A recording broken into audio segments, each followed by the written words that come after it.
what needs to happen is that collectively, for us as an industry, we need to isolate ourselves from bad practices, come together and show the world and show the consumer the beauty of leather business or the beauty of leather as a material.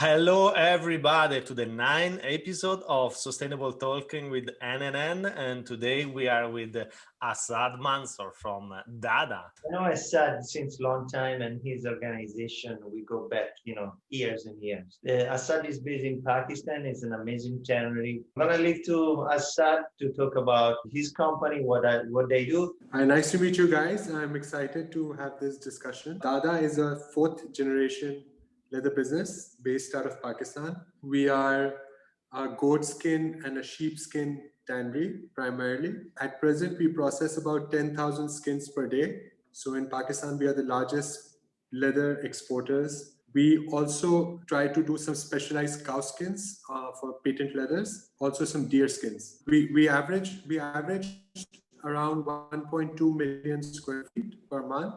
And we have about 800 people working in DADA. And are you based out of where? In Lahore. So Lahore is in the northeast of Pakistan, and it's the second largest city of Pakistan, which is also a large city, about 15 million people. Going into our subject, our favorite subject, that's the thing we always ask to our guests.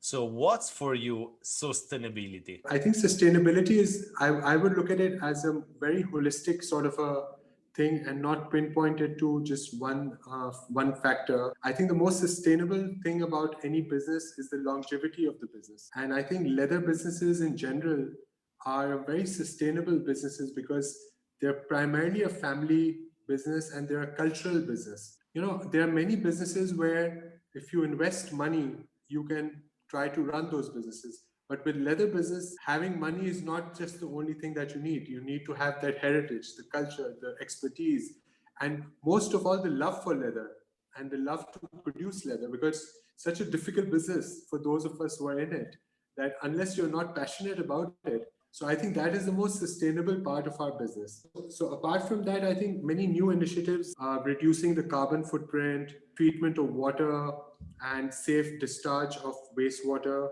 becoming members of a fraternity, the LWG club, which helps you to set certain benchmarks in your organizations that you can become a responsible producer of leather. I think it's a holistic thing where, as a responsible supplier, we can move towards more sustainability in the future. How do you apply sustainability in your daily life? Recently I just started biking a lot.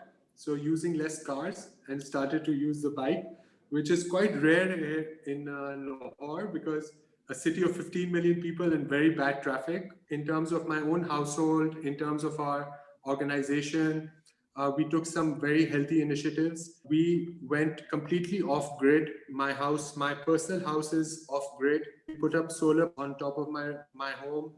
In our tannery, we have also put up a 1 megawatt solar plant. 80% of the tannery runs on renewable energy. I personally don't have much of a life apart from my children and my work. Yeah. So, I don't really leave a very big carbon footprint, but my mother is into gardening. And my whole family is into a lot of planting trees and plants. So, we take care of our environment in our house and also at work. How did you tackle water consumption and how do you manage your waste water? We took some multiple initiatives to reduce the usage of water at our tannery. The first thing, you have to know how much water you are using. So you can set benchmarks and try to, reach targets and try to reduce it. So we put up water meters in every part of the tannery to analyze how much water we are consuming per day, per month, and on a yearly basis. I sat down with my team and I set benchmarks that how can we reduce the wastage of water in our production process? So, small things made a big difference. For example, batch washing. So combining stuff and washing them. Small thing like that, reduces your water usage a lot. Then we also put up some rainwater storage facilities. In the tannery, what we did was we said, okay, we'll put up these facilities, and in monsoons we'll store the water to use it for future. So that played a very big role in reduction of our water consumption. So how percentage-wise, year to year, where are you based? About 4 years ago, when we applied for LWG rating, we were a bronze tannery. The reason why we were a bronze tannery was because we were not meeting the gold standards of water usage. That was the only area where we were lacking. Last year, we became the first tannery in Pakistan to become a gold-rated tannery. The primary reason why we are gold-rated is because now we are meeting the benchmarks of water consumption. It brings us to the previous discussion we had with Isatec, that is all about measuring and improving. It's about a mindset. What I noticed, Nicolo, was that when you start measuring, small things make such a huge difference. We cannot imagine how much water we waste unnecessarily. I think even in our daily lives, we waste a lot of water. I know, for sure. You stay in the shower 15 minutes or 5 minutes. One more thing we did, we also set up some recycling of water. Everyone is very afraid of how the tannery manage wastewater. Do you guys have a setup? So we have a huge water treatment plant in our tannery. In most other countries, the water treatment plants are set up by governments. So you have an industrial area where the government sets up the. I think in Italy also they do the same, because in Pakistan there's no such thing as a community water treatment plant. So we took the initiative and we put it up ourselves, and we have a lab in our tannery where every day we test the water that we are discharging into the drain. And is the government responsible for you to check, or you guys are self-responsible? Government does have some criterias, but like in all third world countries, governments don't really follow up on it. But as a self-sustainable tannery that wants to meet all the criterias, we self-regulate our water discharge. After every 1 year or after every 1.5 years, we have auditors come from abroad to do our audit, and they check if we are meeting the minimum levels of discharge. And is this giving you also something back economically wise? Water discharge, no, it's just a cost. Treating the water, and it's an environmental thing. The 1 megawatt solar power plant that we've put up is immensely beneficial to us economically also. We do a lot of saving on power cost. We are able to net meter. I also work in Pakistan because I also have solar panel in my roof, but I cannot use my own energy for my house. I need to give back to the grid, to the system, and I need to get back from the system. Whatever electricity that we produce out of that solar plant is first used in our own consumption. And then if there's any excess, we throw it back to the grid. How much resources you need to produce 1 square meter of leather in average? After taking all these initiatives on water and energy, what is the net impact of DADA to the environment and to sustainability? And this is a question that I wanted to get answered this year. Because of the COVID crisis, we had to stop this project because of travel restrictions. What we were trying to do was we hired a consultant in Germany and calculate your total emission. Wow. And the idea was to move towards a place where we can become carbon neutral or minimal carbon impact. This is something that is my next goal. What about the water consumption, Asad? We've already reached the standard where we are now LWG Gold. Any tannery which is LWG Gold is conserving water very well. It's the highest standard. Yeah. How do you differentiate from the others? What's your main marketing point? But is sustainability something that is helping you a lot compared to the others? Our biggest selling point is our service and credibility. Yeah, for sure. But yes, having a sustainable story has really helped us. I think there are customers now who really care about where they're buying their materials from.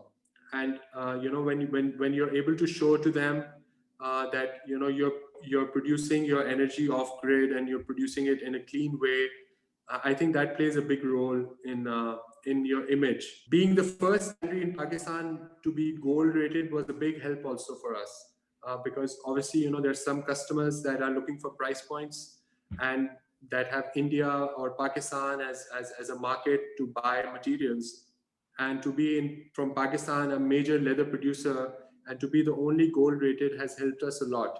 I think the most sustainable thing is also sustainability of trust. I think one of the reasons why we've been successful so far, and I'm not saying that we are the biggest factor, is that I have a great team, first of all. Secondly, I think, the ethics that my family has put into me, my grandfather, because, we are a sustainable family business also. I'm now the fourth generation running the tannery leather business. Something we didn't ask you, and we always love to know, and especially in your business, gold and lamb, it's not easy. What about traceability? Traceability is a big challenge in Pakistan because we don't have an organized sector of slaughtering. But what we are trying to do now is also we are trying to work on innovative ways on marking the skins and tracing them at least back to the region. So this is an effort also which is ongoing. And I think in a year's time, we should be about 80 to 85% traceable.